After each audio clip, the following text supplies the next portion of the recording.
What's up, everyone? It is time for another Down on the Island presentation of Down Once More. I'm your host, Matt, and we are going to be talking episode 30, Love Island USA season 7. So this one I think actually will be a little bit quick because this episode was a typical last week of Love Island episode. We're getting on track about time this last episode and then now of what it feels like the last week. And that's where there's not really that many big surprises. The couples are just having more conversations. You kind of know who's with who. There's not going to be crazy switch ups and there's going to be a recoupling. The crazy thing, one other thing we'll talk about here in a minute, is that this is only the second traditional recoupling of the season, if I'm not mistaken. We had one where the boys chose, and that was early on, week 1, when Nick chose Cierra over Bella or Beldasha.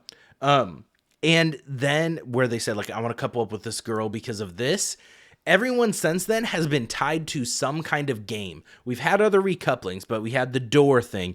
We had when they came back and everyone was here from Casa, the right on the board thing.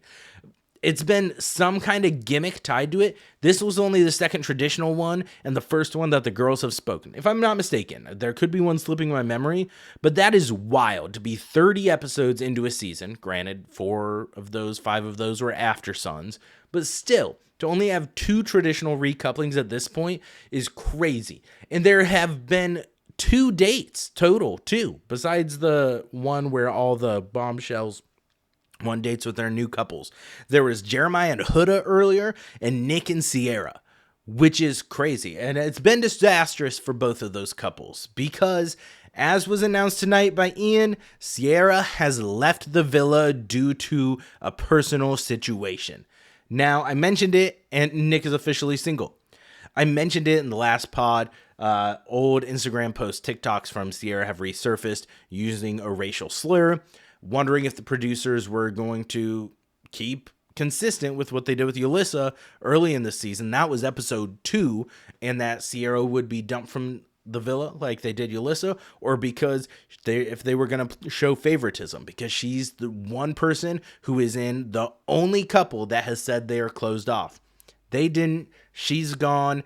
It wasn't discussed too much. It was after Ian made the announcement. It was very awkward, just all the guys sitting around quietly and just showing Nick looking kind of somber, Brian asking if he's okay, if he's good, what's he going to do? And Nick saying he doesn't know. He guess he's just going to figure it out. So that happened. I'm glad they didn't show favoritism. So I'm not going to touch base on that too much more. Don't use racial slurs, people. Just don't do it. And then you won't find yourself in situations like that. Easy problem. So let's kind of get into the episode. The episode opened up with some conversations that happened after where Friday's episode left off. Huda and Chris talking, and Huda said that I was surprised, honestly, that no other guys pulled me for a kiss. And if this was Jeremiah, he would have gotten defensive. What the fuck are you talking about like that? Did you want him to pull you for a kiss? What? Because it did give a little bit of a, give me a compliment. Almost like a test of Chris to see how he's going to respond. Is he going to compliment her? Is he going to get defensive? Just and almost like a little bit of a pick me attitude. She's like, well, why didn't more people pick me? I would have picked me. I'm hot. But, and all Chris did, he's like, why? And she said, well, because we're not closed off and because we're still open. So I was just surprised. Chris handled it well. Every time they have a conversation, I do like them as a couple more. And I do think he is the ideal, pair for her in here. He doesn't get defensive. He communicates freely and calmly and doesn't necessarily feed in to the drama. He doesn't get hooked. And he throws some therapy speech at you there. And they had a conversation about just how important it was to be best friends first and being able to laugh and make each other laugh together. And it was awkward. Chris asked Huda to tell him a joke. She couldn't think of any on the spot. He came up with some very cliche, dad jokes that she knew the answer to, wasn't very impressed with, but they still laughed together and were having a good time. Other thing we had is the next morning, Taylor had Ace set him up for a date. Jeez. Ace Taylor had Ace help him set up for a date with Clark. Now, this is something this harkened back to what Ace had Taylor and Nick helping him do for Shelly. And it was neat to see Taylor kind of go that extra step, especially when we had the last episode, well, 2 episodes ago, was the most to least challenge where Clark was rated last and Clark and Taylor were rated last. And for him to do this to kind of reassure her and do something for her was really sweet to see. And I know, another unpopular opinion, I like Clark and Taylor as a couple. I think him and Olandria had a lot of things in common. I think they had a good friendship. They had good conversations. But I said from the beginning, I didn't really see a romantic spark there. He does act giddier and seems like he's more just, I don't know, childlike, happy in that honeymoon stage with Clark that I feel like we didn't see with Olandria. So I like them as a couple, and just Clark, how she was reassured with this, having some conversations about Taylor saying, hey, you think you're ready to be a country girl? And she said, I'm a country girl. I'm just not a country girl. I thought that was cute. And then she said that she's ready for a hard knock life. She's ready to try it. And so I thought that was sweet. I do think they really do have a connection. How strong it is remains to be seen, but I do like them together. We had Pepe and Iris just having a nice chat. We didn't get anything too crazy deep with them. Found out Pepe plays guitar, piano, and drums, and just kind of talking. Pepe saying it feels comfortable, and if something happens, if there's sparks, then that's like perfect. That's what you want. And so something that we have to remember too, like, this isn't just random with them. They have like a good friendship and conversation from the get-go, because Iris, Pepe, and Jalen came in together as bombshells. And so when it had all the OG boys and the OG girls were off talking, it was usually those 3 bombshells off talking with each other and being there supporting each other. So they do already have that framework and groundwork laid.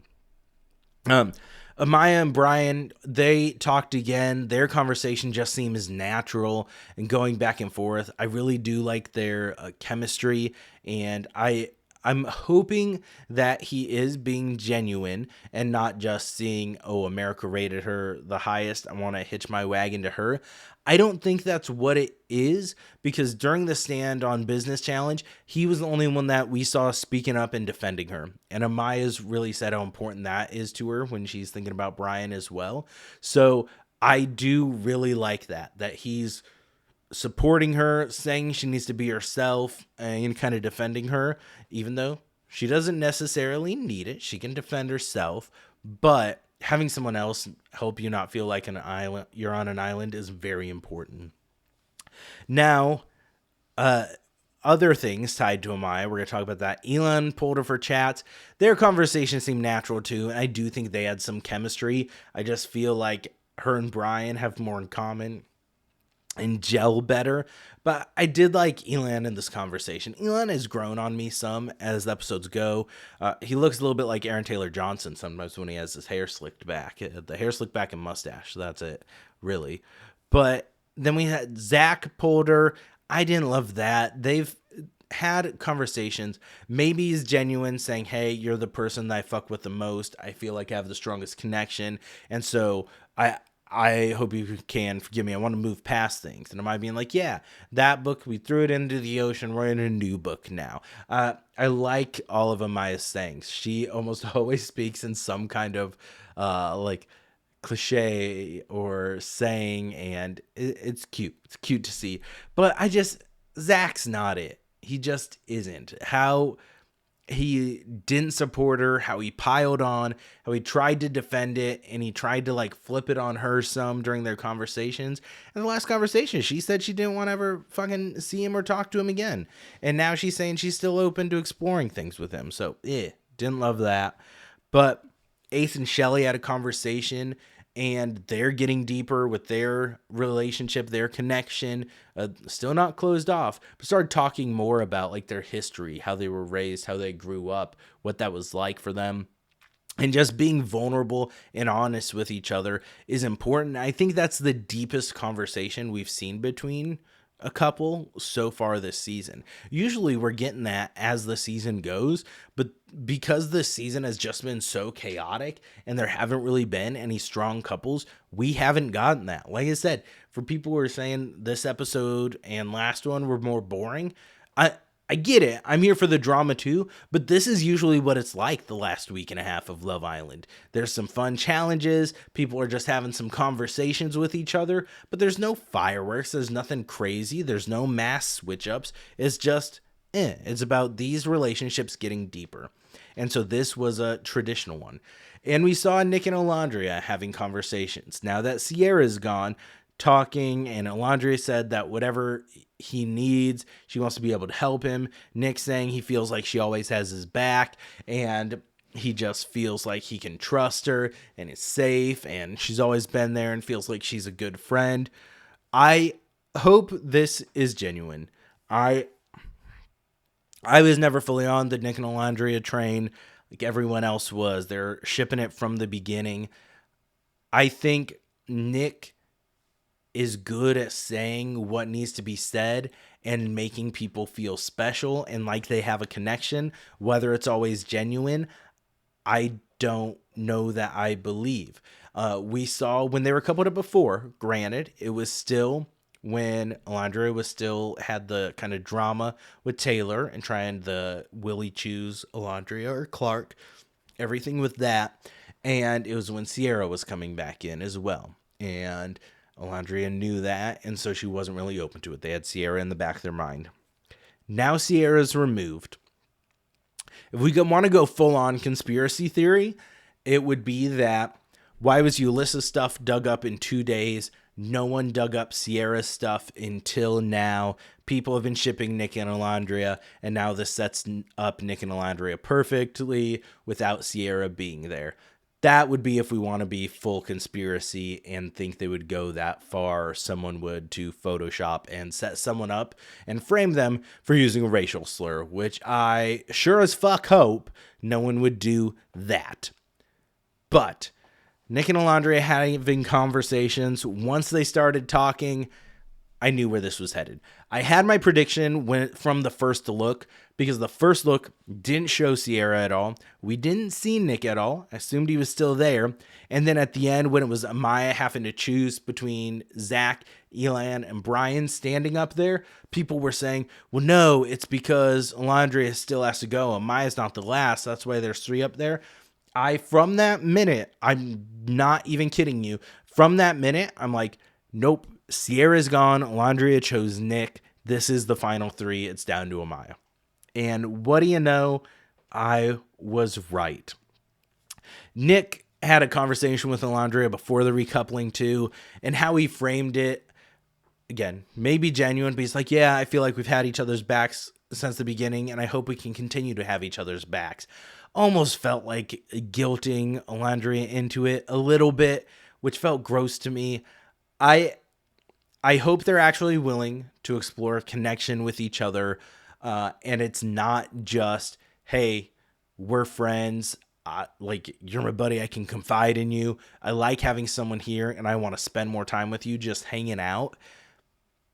I don't love that move. I don't. I feel like if Alondria truly did feel something with Zach, which she kept saying in her talking head, but the body language, I wasn't feeling it, and I wasn't really sensing a connection or spark there. Maybe there was, but I wasn't feeling it. But if she really was, like she was saying in the talking head, then unless she's actually going to explore things with Nick this time, instead of it just being, like she said before, she didn't feel anything romantic there.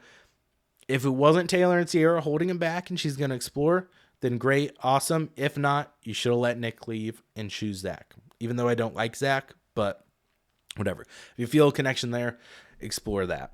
But the recoupling, nothing crazy. Ariana came in, said that the 2 boys that weren't chosen are going to be dumped, and it was a very predictable recoupling. Shelly chose Ace, Clark chose Taylor, Huda chose Chris, Iris chose Pepe, Alondria chose Nick, like figured she would, and then the only thing that was kind of up in the air was who is Amaya going to choose. And if we've been watching and if they've been representing it decently, the logical choice and the only choice, in my opinion, was Brian, and that's who she chose. So, no fireworks, nothing crazy. Elon and Zach took it well. We didn't even really get much of them saying their goodbyes.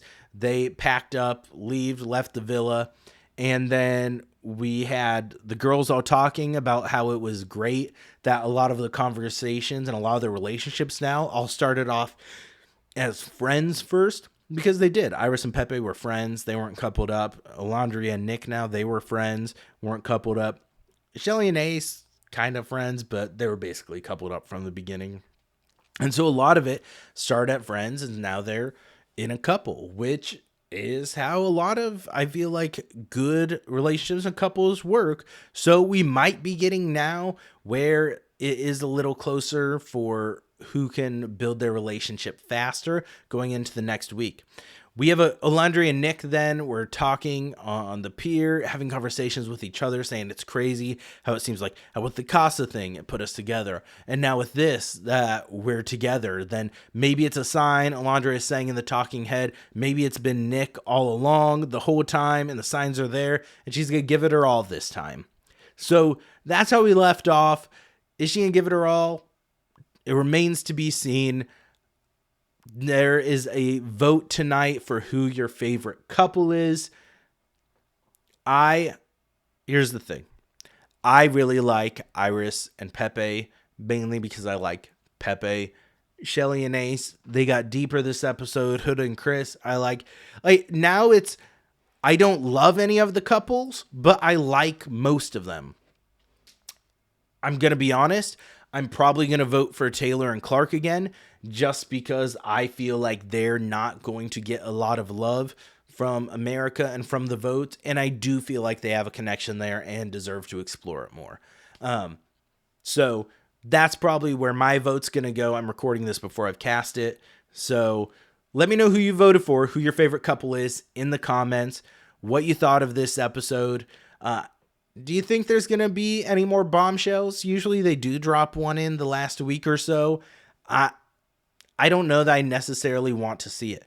I'd just like some more fun challenges, getting to know the couples. Usually way earlier on in the season, we've had games that it's like, hey, what was your partner's this? And like kind of quiz, kind of like the Newlywed Game, where you try to guess things and you have to try to match what your partner says, and you can find out who knows each other best as a couple that way. Usually we have that early on in the season. We haven't had that this season because none of them have really been strong in their couple. That I remember. Maybe we had it there, and because we're 30 episodes deep, I'm just blanking on it. But now that we have fairly established couples, fairly stable, let's throw in some more challenges like that. Let's have some fun with it. Let's just have some fun games, have some good vibes to close out the season on hopefully a high note. With there has been, I feel like, more drama and controversy surrounding this season than any Love Island season in recent memory. And maybe that is just because I'm in the weeds with it more than I usually am this year. But let me know what you thought in the comments. Like I said, tell me who you voted for as your favorite couple. Tell me your thoughts on the relationships. Did Amaya choose the right person? Did Alondria choose the right person? What say you? Let us know. Tune in tomorrow. It will be a little bit late because I am recording the regular podcast. This isn't a Love Island recap podcast, even though it feels like it lately.